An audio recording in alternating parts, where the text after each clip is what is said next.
Hey guys, so today I want to talk about the bodyweight squat. Now, this is something people will be doing a lot of and a lot more of now at home when they're doing home workouts during lockdown. So, bodyweight squat, what do we need to focus on when we're squatting, right? There's a few things. Let's start from the ground up. Let's start with our feet. So, we want our feet just past shoulder width apart, and I personally like to angle my feet out, but it doesn't really matter. You can have your toes pointing forward or your feet pointing out ever so slightly. I like to point mine out because I feel I can push my knees out more, and then that allows space for my hips to sink into. So personally, what I would advise is to angle your feet out ever so slightly so you can sink your hips down nice and low. Those feet want to stay flat on the floor, okay? We don't want them moving. We don't want to be coming up onto our toes or up onto our heels and falling about. We want our feet flat. We want our big toe, our pinky toe, and our heel acting as a tripod in our feet to help us keep a nice stable position at the bottom. From there, we're coming up to our knees now. We want to push our knees out wide, really, really wide here, making sure that we're really focused on engaging those glutes, getting those quads working, and those hamstrings involved as well. So we're pushing those knees out wide.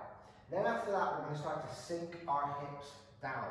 Now as we sink our hips down, our back needs to maintain straight. We want to keep our chest up, pointing forward, and then we want to drive ourselves back up from there.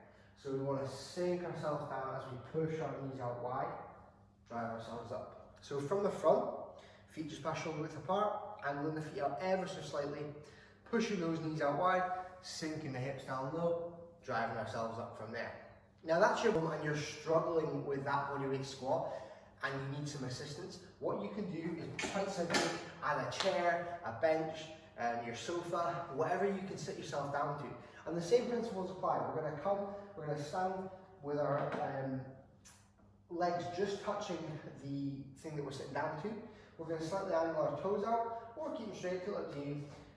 Slightly angle our toes out, we're going to push those knees out wide, and we're going to start to sink our hips down nice and low.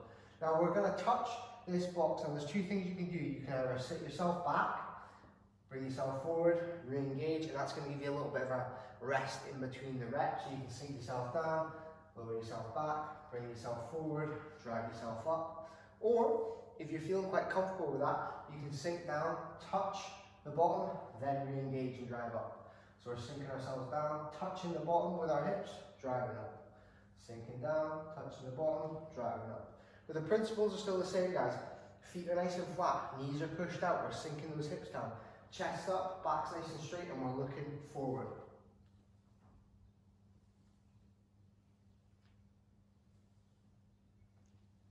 Boom.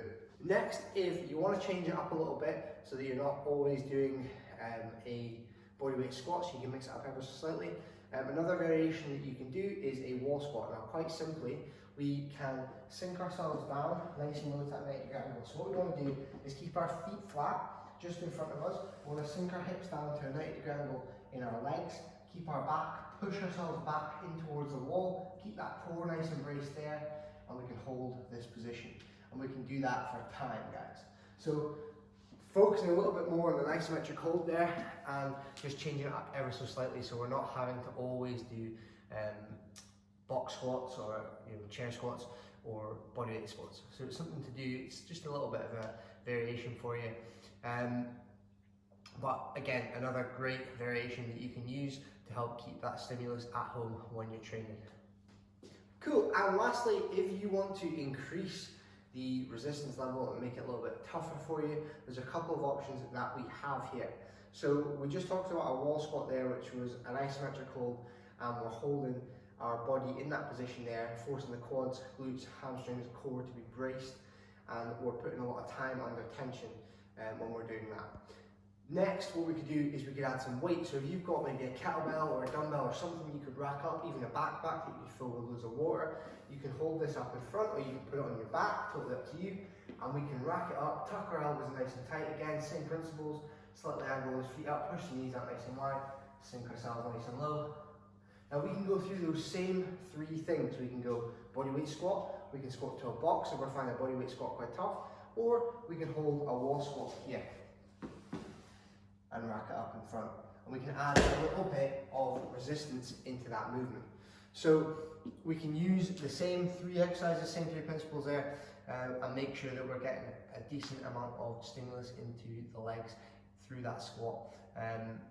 even while we're at home. Another thing we could do with our squat, if we want to make it a little bit tougher, is we can add tempo to this. So again, we talked about time and attention before in that isometric hold, and we've got 3 parts to every movement. We've got the lowering phase, the eccentric phase, we've got the isometric phase at the bottom, that little hold before you start to drive up, and then contraction when we're driving ourselves up, guys. So we can play about with this, and we can use a tempo. So what I'm going to use now is I'm going to apply 3 seconds to each part of the movement. So I'm going to go feet just push over the part, slightly angle them out again, keep that chest up nice and tall, push those knees out wide, get ready to sink the hips down. I'm going to go 1, 2, 3, 1, 2, 3, 1, 2, 3, 1, 2, 3, 1, 2, 3, 1, 2, 3. Now that's nice and simple there, 3 seconds on each, but that could be anything. We can do with 5 seconds, with 6 seconds, with 8 seconds, with 10 seconds, whatever you want. It's really to make sure that it's the stimulus that you're applying and giving yourself in that session is going to push you. That's what we're looking for. So whatever we're doing, whether we're doing normal bodyweight squats with a weight and we're adding tempo, we could do it on a box squat, lower ourselves down and just hover over that box, and if we need to sit down, we can sit down. And then you could also, again, with the wall squat, it's a little bit different because you're already in that 90-degree angle position, you're already at the bottom phase, so that you're really focusing on the isometric part there. So we'd look to go a little bit longer. I would look to be going for 20, 30, 40, 50 seconds a minute. And that's what we'll be looking for there, guys. That's another way you can add a little bit of stimulus to your bodyweight squat. Lastly, what I want to talk about, just to finish off, is the key principles that are still really, really important here, guys. Feet are always flat on the floor. Knees are pushing out wide, engaging those quads, glutes and hamstrings in that squat. Hips are sinking down nice and low, just below a 90-degree angle, and then we're driving ourselves back up. Our core is really braced and our chest is up, keeping our upper body engaged as well. Although this is a lower body movement, we still want to make sure that we're engaging the upper body here. It's really, really important. So again, just taking you through it, feet just push shoulder width apart, angling those feet out ever so slightly, pushing those knees out wide.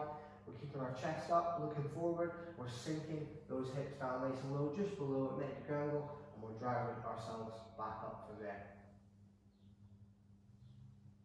Okay, so those principles are the same throughout all those movements there, all the different variations of the squats. We always need to keep those in mind when we're doing